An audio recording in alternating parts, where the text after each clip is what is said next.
ఆయన పాలన గురించి చెప్పాలంటే ఒక పూట ఒక రోజు సరిపోదండి. అంత గొప్పగా ఉంది. ఇంత వర్షంలో కూడా ప్రజలందరూ ఎంత ఇబ్బంది పడుతున్నారు. ఆ, రాష్ట్రం ఏమైపోతుందన్న నా మినిమం కామన్ సెన్స్ లేదు ఆయనకి.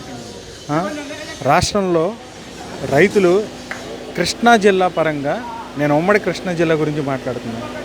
ఎన్టీఆర్ జిల్లా, కృష్ణా జిల్లా అనే ఈ ఏరియాలోనే, ఆయన దగ్గరలో ఉన్న నివాసం ఉన్న ఏరియాల్లోనే రైతులు వర్షం వల్ల ఎంత పంట నష్టం జరిగిందన్నది ఆయనకి మినిమం కామన్ సెన్స్ కూడా లేదు. దానికి సంబంధించిన శాఖ మంత్రి, ఆయన ఇప్పటివరకు నాకు వ్యవసాయ శాఖ మంత్రి ఈయన అని తెలియడం పక్కన పెడితే, కనీసం ఈ టైంలో కూడా ఆయన వచ్చి జరుగుతున్న సిచ్యువేషన్ని ఆయన్ని కనీసం దానికి స్పందించట్లేదు. ఇలాంటి నాయకులను ఎన్నుకున్నందుకు చాలా ఫీల్ అవ్వాల్సి వస్తుంది.